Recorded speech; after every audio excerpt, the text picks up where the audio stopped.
नमस्कार, कोटपुतली एजुकेशन में आपका हार्दिक स्वागत है। मैं पंकज शेरावत उपस्थित हूँ आपके सामने महत्वपूर्ण जानकारी लेकर। जी हाँ, गैस पेपर का आप इंतजार कर रहे थे। सबसे पहले तो आपको बता दूं भैया, राजस्थान यूनिवर्सिटी के एग्जाम 21 मार्च से शुरू हो रही हैं, जिसमें फर्स्ट ईयर के एक्स स्टूडेंट, सेकंड ईयर के रेगुलर नॉन एक्स ध्यान रखें, और थर्ड ईयर के यहाँ पर regular non ex UG exams यहाँ पर शुरू हो रही है, ध्यान रखें। पीजी का समय अभी लगेगा, ध्यान रखें पीजी में, और फर्स्ट ईयर नॉन के एग्जाम अप्रैल में होंगे। कंफ्यूज नहीं होना, ये इन्फॉर्मेशन थी, अपडेट मैंने बता दी है। पहले गैस पेपर से रिलेटेड कुछ गाइडलाइंस आपको बता देता हूँ, जो कि हर बार वीडियो में बताने की आवश्यकता नहीं पड़ेगी। एक बार पहले वीडियो में बता देता हूँ, गैस पेपर डेली शाम को अपलोड हुआ करेंगे। यानी कि कल अगर पेपर होने वाला है तो उससे एक दिन पहले शाम को 5-6 बजे तक गैस पेपर आपको चैनल पर देखने को मिलेंगे। ध्यान रखें, यूट्यूब के माध्यम से ही गैस पेपर आएगा। विशेष बात, ओनली ऑन यूट्यूब पर आएगा। तैयारी करते रहें, इसके भरोसे ना बैठे रहें। सबसे इंपॉर्टेंट बात यह है कि क्योंकि देखो, मैथ और फिजिक्स में तो क्वेश्चन मिलते ही नहीं है। बाकी सब्जेक्ट्स में भी प्रयास रहेगा कि 50% क्वेश्चन मिल जाए, तो प्रयास हमारा तो यही रहेगा।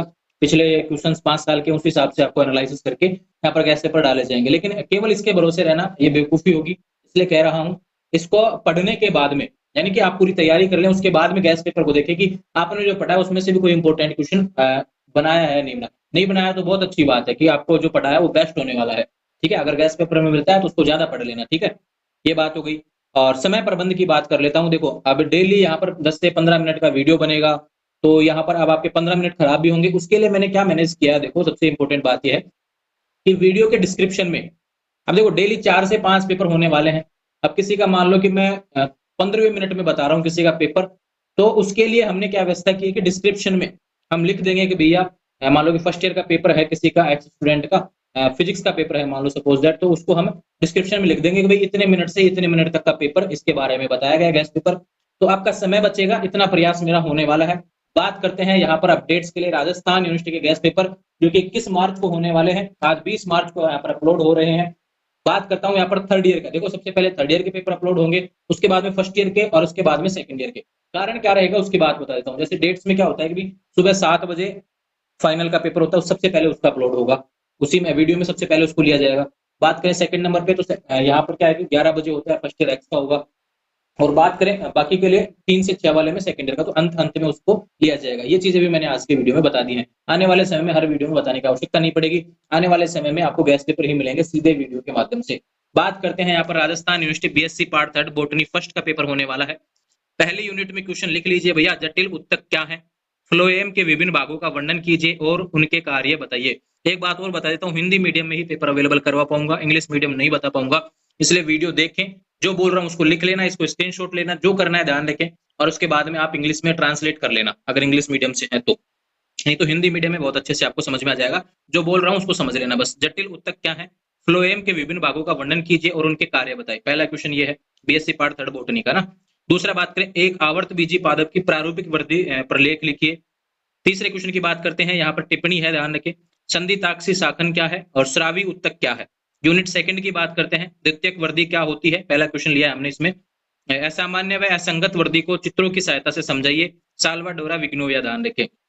बात करते हैं बी। देखो, साइंस मेरा सब्जेक्ट नहीं है तो इसके बारे में ज्यादा डिटेल्स में दे भी नहीं पाऊंगा, केवल क्वेश्चन हमने यहाँ पर बनवाए हैं, ध्यान रखिए। बहुत अच्छे तरीके से प्रयास रहा है। अंत में जब आपके क्वेश्चन मिलने शुरू हो जाएंगे तो उस व्यक्ति से मिलवाऊंगा जिसने साइंस के क्वेश्चंस के लिए प्रयास किया। साइंस के बहुत अच्छे क्वेश्चंस आपको देखने को मिलेंगे। शीर्ष प्रोह द्योतक के संगठन के विभिन्न सिद्धांत। टिप्पणी की बात करूं तो रसकाष्ठ तथा अंत्यकाष्ठ। बी पे बात करूं वितान, और तीसरे पे बात करूं संवहन एदा और काग एदा, ध्यान रखिए ना। यूनिट थर्ड की बात करते हैं, पादपों में पाए जाने वाले रंध्र की संरचना एवं प्रकार पर लेख लिखो। द्विबीजपत्र की आंतरिक संरचना का वर्णन करो। ये छठा क्वेश्चन है यूनिट थर्ड का। टिप्पणी की बात करते हैं, मूल शीर्ष संगठन के सिद्धांत, जीर्णता व विलयन, और एक बीज पत्री पर्ण की आंतरिक संरचना, द्विबीज जड़ों की प्राथमिक संरचना। यूनिट 4 की बात करें तो बीज को परिभाषित कीजिए एवं बीज की संरचना का नामांकित चित्र भी सहायता से वर्णन कीजिए।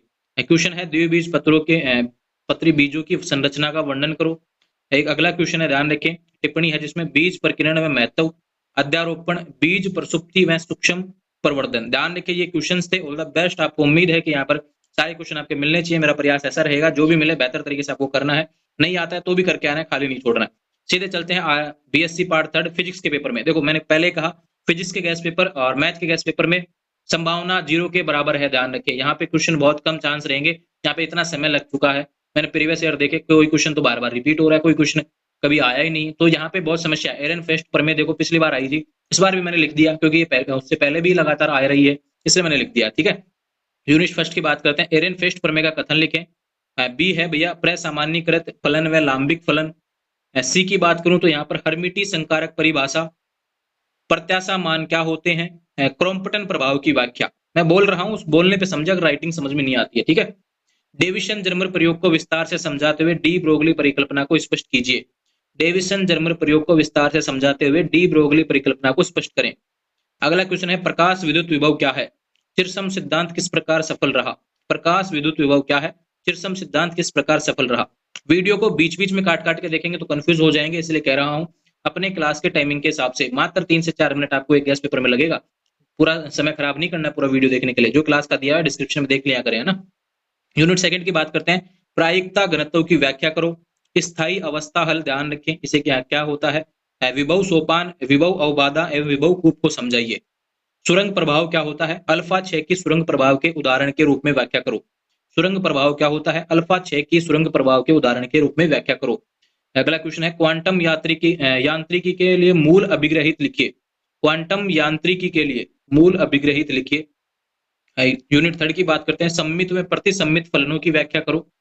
अगला क्वेश्चन है सरल आवर्ती दोलक की ऊर्जा के आइगेन मान प्राप्त कीजिए। सरल आवर्ती दोलक की ऊर्जा के आइगेन मान प्राप्त कीजिए।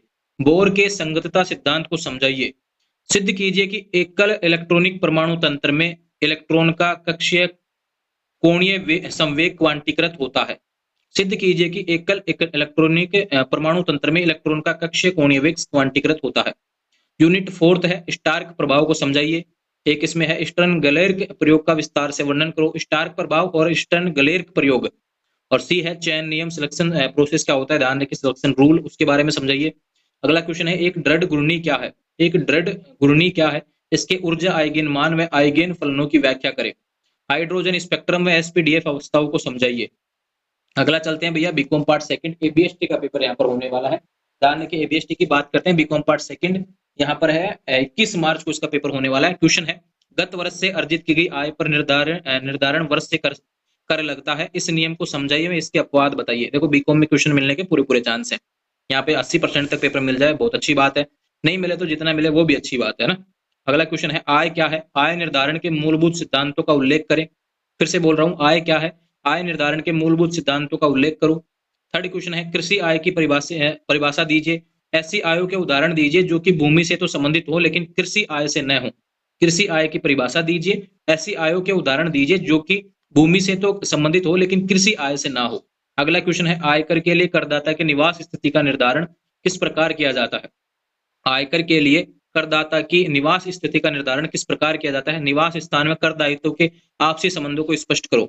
अगला सवाल है भैया मकान संपत्ति के वार्षिक मूल्य से क्या तात्पर्य है, इसका निर्धारण कैसे किया जाता है। मकान संपत्ति से कर योग्य आय के निर्धारण में वार्षिक मूल्य में से कौन सी कटौतियां स्वीकृत हैं। बहुत अच्छे से पढ़ लेंगे, स्पष्ट लिखा हुआ है, ध्यान रखिए। अगला क्वेश्चन है टिप्पणी लिखते हैं। आंशिक कृषि आय, यहाँ पे देखो टिप्पणी है, लगभग 10 के आसपास टिप्पणी है, इनके बारे में बता देना आपको ना।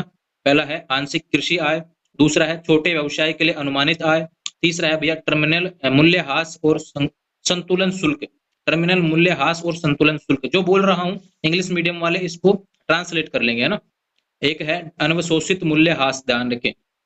एक बॉन्ड वाशिंग ट्रांजैक्शन होता है। वैज्ञानिक अनुसंधान पर व्यय, प्राथमिक खर्च, तकनीकी जानकारी प्राप्त करने पर व्यय, पेटेंट अधिकार खरीदने के लिए पूंजीगत व्यय। पेटेंट अधिकार खरीदने के लिए पूंजीगत व्यय, ध्यान रखिए, ये क्वेश्चन है। अगला क्वेश्चन है पूंजी लाभ का क्या अर्थ है। पूंजी लाभों की गणना किस प्रकार की जाती है। कर मुक्त पूंजी लाभों का उदाहरण सहित वर्णन करो। फिर से बता रहा हूँ, पूंजी लाभ का क्या अर्थ है, पूंजी लाभों की गणना किस प्रकार की जाती है, कर मुक्त पूंजी लाभों का उदाहरण सहित वर्णन करो। ठीक है, ये बात हो गई इसके बारे में। अगला क्वेश्चन है अन्य साधनों से अन्य शीर्षक में कर योग्य होने वाली आयों का वर्णन करो। अगला क्वेश्चन है उन परिस्थितियों का वर्णन करो जिसमें करदाता की आय में अन्य व्यक्तियों की आय को जोड़ा जाता है। उन परिस्थितियों का वर्णन करो जिसमें करदाता की आय में अन्य व्यक्तियों की आय को जोड़ा जाता है। ऐसी कोई 10 आयों का उल्लेख करो जो आयकर से मुक्त है तथा सकल कुल आय में सम्मिलित नहीं की जाती है। ऐसी कोई 10 आयों का उल्लेख करो जो आयकर से मुक्त है तथा सकल कुल आय में सम्मिलित नहीं की जाती है। हिंदू अविभाजित परिवार से आप क्या समझते हैं। विभाजन के पश्चात ऐसे परिवारों पर कर निर्धारण किस प्रकार किया जाता है। जैसे कमाओ वैसे चुकाओ योजना से आप क्या समझते हैं। इस संबंध में आयकर अधिनियम के महत्वपूर्ण प्रावधानों की स्पष्ट व्याख्या करो। देखो 12 क्वेश्चन है बीकॉम वालों के लिए, सेकेंड ईयर वालों के लिए, उम्मीद है आपको देखने को मिल जाएंगे, इसमें से अच्छे क्वेश्चन देखने को मिलेंगे। अगला चलते हैं भैया, एक्स स्टूडेंट जो बीएससी पार्ट फर्स्ट ईयर के ध्यान रखें, एक्स स्टूडेंट यानी कि वे विद्यार्थी, रेगुलर विद्यार्थी जो पिछले साल फेल हो गए थे, इस बार उनको क्लियर करना है, बहुत अच्छे से पढ़ना है, फिर भी आप गैस पेपर देख सकते हैं, ध्यान रखें, अगर कुछ मिलता है तो बहुत अच्छी बात है। पहला क्वेश्चन है यूनिट फर्स्ट में से धात्विक बंध क्या है, इसके मुक्त इलेक्ट्रॉन में बैंड सिद्धांत की व्याख्या करो। ठीक है, अगला क्वेश्चन है भैया यहाँ पर वांडर वाल्स बल क्या है, बोर्न हेबर चक्कर क्या है, चालक त्रुटियां क्या है, प्रोटॉन बंधुता क्या है, इसके बारे में आपको बताना है। अगला क्वेश्चन है आयनिक यौगिकों में चतुष्फलकीय ज्यामिति के लिए त्रिज्या अनुपात क्या होता है। आयनिक यौगिकों में चतुष्फलकीय ज्यामिति के लिए त्रिज्या अनुपात क्या होता है। अगला क्वेश्चन है चालक, अर्धचालक, कुचालक को परिभाषित कीजिए। यहाँ पर तीनों की परिभाषा पूछ रहा है। अगला बात करते हैं यहाँ पर NH3 ध्रुवीय अणु जबकि NF3 लगभग अध्रुवीय अणु है, क्यों, इसके बारे में आपको बताना पड़ेगा, सिद्ध करना है, ध्यान रखें। संकरित कक्ष को अधिक दृढ़ बंध क्यों कहा जाता है, ये क्वेश्चन है यूनिट सेकंड में से। यूनिट थर्ड की बात करते हैं, एस ब्लॉक तत्वों के निम्न गुणों पर टिप्पणी लिखो। विलायकन प्रवृत्ति, इलेक्ट्रॉन बंधुता, विकर्ण संबंध, विद्युत ऋणता, आयनन ऊर्जा, संकुलन प्रवृत्ति। फिर से बता रहा हूं, एस ब्लॉक तत्वों के निम्न गुणों पर टिप्पणी लिखो, जिसमें पहले पे है विलायकन प्रवृत्ति, इलेक्ट्रॉन बंधुता, विकर्ण संबंध, विद्युत ऋणता, आयनन ऊर्जा, संकुलन प्रवृत्ति। पिछले साल इनमें से कोई सा भी नहीं आया था, इस बार उम्मीद है आने की। अगला क्वेश्चन है हाइड्राइडो के गुण व उपयोग लिखो। ठीक है, उसके अगला क्वेश्चन है क्षारीय मृदा धातुएं अपने यौगिक में +2 ऑक्सीकरण अवस्था दर्शाती हैं, समझाइए। क्षारीय मृदा धातुएं अपने यौगिक में +2 ऑक्सीकरण अवस्था दर्शाती हैं, समझाइए। यूनिट 4 की बात करते हैं, सिलिकेट्स क्या है, वर्गीकरण व संरचना।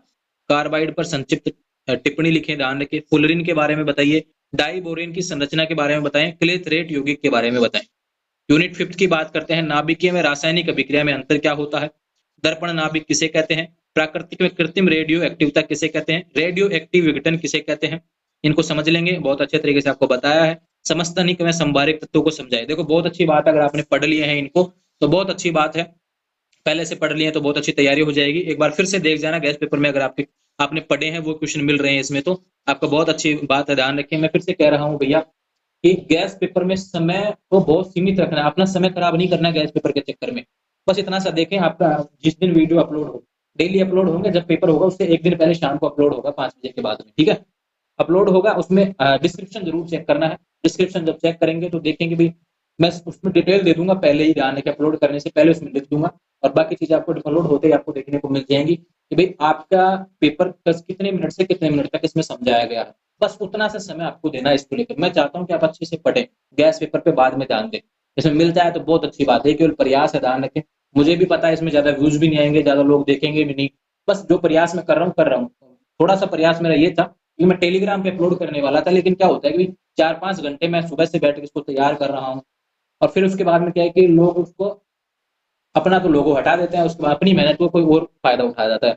तो इसलिए वजह से मैं यहाँ पे यूट्यूब पे भी देने वाला हूँ, और कहीं मैसेज करने की आपको आवश्यकता भी नहीं है, और ना ही कोई विद्यार्थी ये करेगा कि भाई मैसेज करें इंस्टाग्राम पे, मुझे अलग से भेज दो, ये कर दो, वो कर दो, भाई कल का पेपर है आज भेज दो। देखो भैया, एक दिन पहले ही बनेंगे, सुबह बनेंगे, शाम तक वीडियो अपलोड हो जाएगा, ठीक है। इसलिए खुद भी परेशान ना हो, ना मुझे करेंगे, क्योंकि आने वाले समय में बहुत सी यूनिवर्सिटी के पेपर हैं, सभी यूनिवर्सिटी पे हम नोटिफिकेशन भी देने हैं, टाइम टेबल आना बाकी है, इसलिए मैं भी व्यस्त रहूंगा, आप भी पढ़ाई में व्यस्त रहें, गैस पेपर के चक्कर में ना पढ़ें, और जो आए उसमें देख लेना, थोड़ा बहुत देख लिया करें, 2-4 मिनट तो खराब कर सकते हैं 24 घंटे में, ज्यादा समय खराब करने की आवश्यकता नहीं है। जुड़े रहेंगे चैनल के साथ, चैनल को सब्सक्राइब करें। अगर कुछ मिले तो मुझे बता देना, मुझे मोटिवेशन मिलेगा, और नहीं मिले तो भी बताना, ध्यान रखें, इंस्टाग्राम पर रिव्यू देना, जिससे मुझे पता चल जाएगा कि हाँ कहाँ से क्वेश्चन आ रहा है, कहाँ से नहीं आया, कौन से पेपर में क्वेश्चन आ रहा था। और एक विशेष बात ध्यान रखें, जब आप पेपर दे के आए, विशेष बात है, इंपॉर्टेंट बात है, एक मदद जो मैं करता आया हूँ, आप भी करना शुरू कर दें।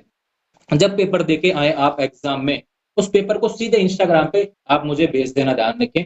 पेपर को अटेम्प्ट करने के बाद में सीधे पेपर को मुझे भेज दिया, अगर जैसे आने वाले समय के में विद्यार्थियों को हम प्रीवियस ईयर पेपर अवेलेबल करवा पाए। ये इंपॉर्टेंट अपडेट आपके लिए, उम्मीद है आपकी हेल्प अन्य लोगों के काम आएगी, ध्यान रखें। जुड़े रहेंगे चैनल के साथ, चैनल को सब्सक्राइब करें। Thank you.